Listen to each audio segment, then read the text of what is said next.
Well, we have covered the Brexit story for almost half a decade now. We've reported on free trade talks over many months here on The Day, but now the end could be in sight, and it's not looking very good. There are just days remaining for London and Brussels to come to some sort of agreement. Now, we know deadlines have been broken before in this Brexit saga, but striking a deal is still nowhere in sight. Ireland's Foreign Minister saying no deal could very well be the final result. We have a little more than 40 days left to the 1st of January when everything changes. And of course it takes weeks to ratify an agreement of this scale. So that is why I think everybody is now pointing to this week, certainly the next 10 days, as a period where we really must find a way forward. Otherwise, I think we have to start preparing in a very intensive way for a no-trade deal Brexit, which is the last thing we need in the context of COVID as well. All right, our resident Brexit analyst, Alex Forrest-Whiting, joins me here at the big table. Now, it's good to see you again, Alex. So let's talk about what we just heard there from Simon Coveney. Really, he's spelling it out for us. Little time left to strike a deal. So what's the hold-up?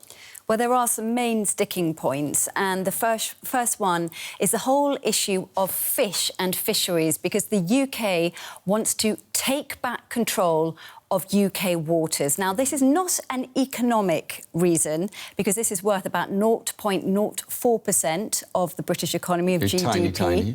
This is purely political. This is about sovereignty, and this is what Boris Johnson needs to prove to the Brexiteers that he can do for them. A second reason is to do with the so-called level playing field. Europe does not want to have a big rival on its doorstep. It wants to make sure that the UK is not going to end up subsidising companies and therefore become a threat. But the UK is saying, look, we need to be able to set our own rules. And then there is the age-old problem with Ireland. Northern Ireland, of course, stays with the UK, the Republic of Ireland with the EU. The aim is to keep the border between the two open, but although an agreement has been made with the UK and the EU in this withdrawal agreement, we currently have the British government legislating to undo that. Now, that is breaking down trust. So you've got all of this going on, and at the same time, you've got the British Prime Minister Boris Johnson, and I'm not making this up. This is true. He is self-isolating in his flat in Downing Street a second time this year because of the coronavirus. Take a listen. I've got to self-isolate because somebody I was in contact with a few days ago has developed COVID. And it doesn't matter that we were all doing social distancing. It doesn't matter that I'm fit as a butcher's dog, feel great. So many people do in my circumstances. And actually, it doesn't matter that I've had the disease and I'm bursting with antibodies. We've got to interrupt the spread of the disease.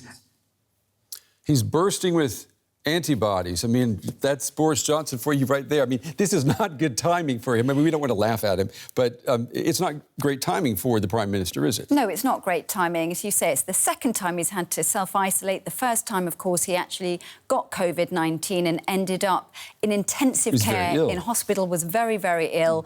Obviously very close. I mean, really, the clock is so close to the end of these Brexit negotiations, and he's holed up in a flat in Downing Street. And, of course, this was supposed to be his big reset.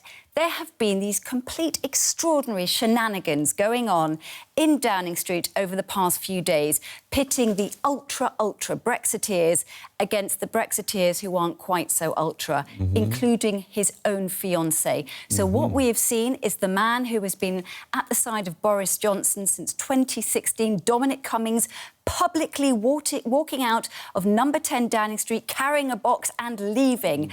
And just before that, we had the Director of Communications doing the same thing. So this was Boris Johnson. Obviously, he'd sided with them in the past, now saying, hey, boys, I'm back in control. I'm the nice guy. Trust me. And he can't do it. All right. So we've got these key Brexiteers out of Downing Street. You have met and interviewed many of them, including said Mr.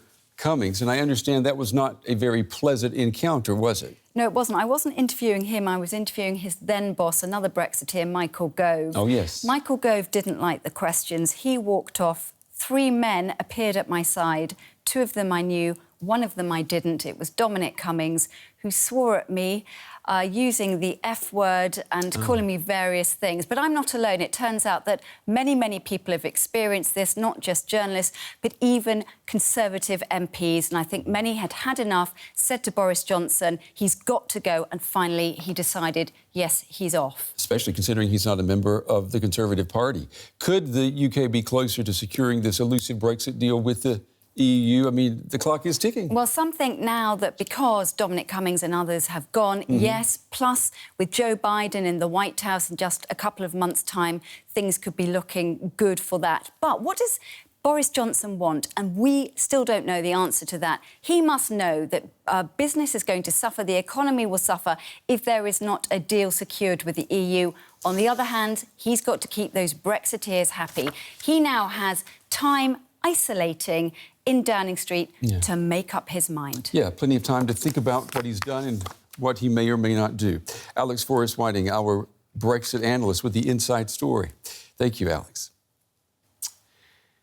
Well, as Alex said, one of the sticking points mentioned fishing quotas. The question is, how much access will EU fishing boats have to British waters next year? London wants full control over its territorial waters. High drama on the high seas.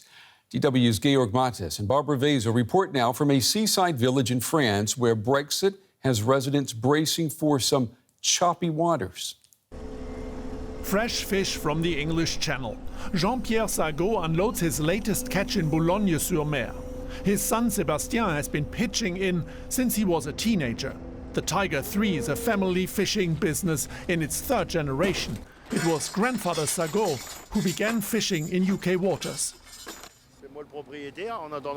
I'm the owner, and I'm waiting for my son to take over. I built this for him. We've been working here for 47 years, and in the end, it's all for him. But if Brexit turns out the way they expect, it will become complicated because there are already too many boats fishing in the channel. Boulogne is home to France's biggest fishing port. French fishermen catch more than 200 million euros worth of fish in British waters each year, 10 times more than the UK side pulls out of EU waters. The French would like to keep bringing home red mullet like these, caught on the UK side of the channel despite Brexit. Everything will grind to a halt here, but maybe we can still salvage something. I don't think it will be a death sentence for Boulogne, but it would be a catastrophe for our lives, for everyone here. There are no walls in the sea, fishermen like Olivier Lepretre stress. Many species are born in French waters and move to British seas once they've matured. For centuries, the two countries have been sharing their fish in their waters. Hard to imagine that this could suddenly come to an end. The separation line in the channel runs right here. If there is no deal, the French fishing boats and the European fishing boats will lose this entire zone. And we will all meet in this small area. The Belgian boats, the Dutch and the French. So we will then systematically overfish, and this will quickly lead to bankruptcy.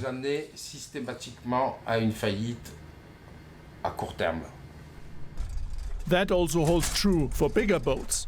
The Cap Nord is unloading pollock, caught off the coast of Scotland. Some of these fish will be sold back to the UK. Meanwhile, British fishermen sell around 70% of their catch to the Europeans. It's a matter of taste. What they don't like, they sell to the French, who are crazy about UK caught sea spider, plaice and Dover sole. We trust the British. On both sides, we have to save jobs and find a solution so we can both survive. They have the fish, we have the markets. We have the internal market with a few 100 million consumers. Should we put all this into question? We've managed to work together for decades and decades.